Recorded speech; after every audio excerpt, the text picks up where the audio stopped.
Welcome to today's video, where we'll be uncovering one of the most fascinating stories in English history.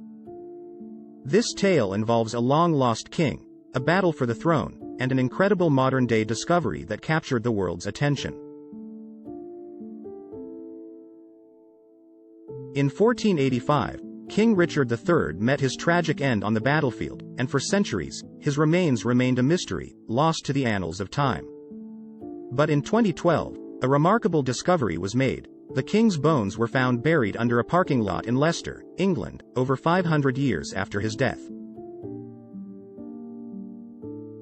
This incredible find not only shed new light on one of the most tumultuous periods in English history, but it also sparked a global sensation, captivating people with each disclosed detail. Richard was born on October 2, 1452, in Fotheringhay Castle in Northamptonshire, England.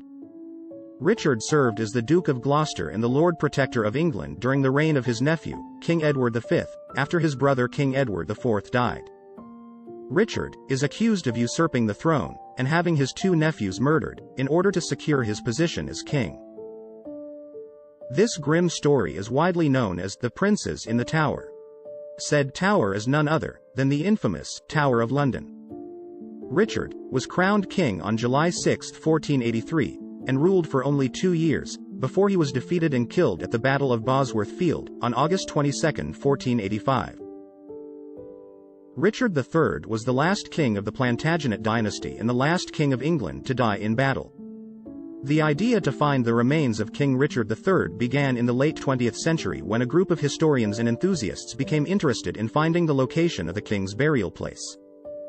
After his defeat, Richard III's body was taken to Leicester and buried at the Greyfriars Friary. However, the exact location of his grave was lost over time. In 2010, the University of Leicester launched a project to search for Richard III's remains. The project involved archaeological excavations of a parking lot in Leicester that was believed to be the site of the Greyfriars Friary. The team used a combination of historical research, ground-penetrating radar, and excavation techniques to locate and excavate the friary's remains.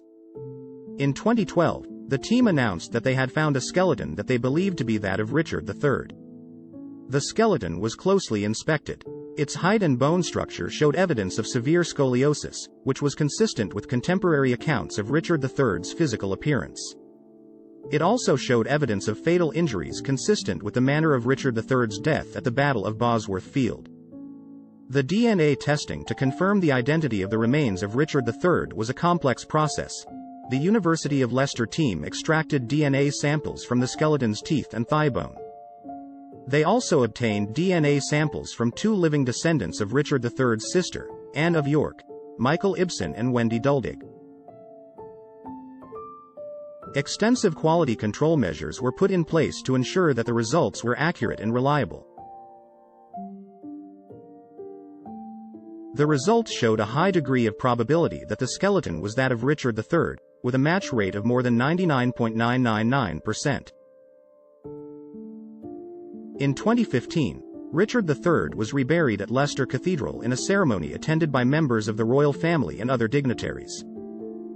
The discovery of Richard III's remains was a significant moment in English history, providing new insights into the life and death of one of the country's most controversial monarchs.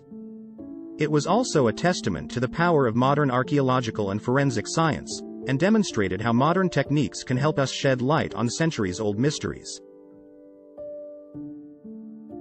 While we researched this story, we found a few interesting facts about Richard III that we would love to share.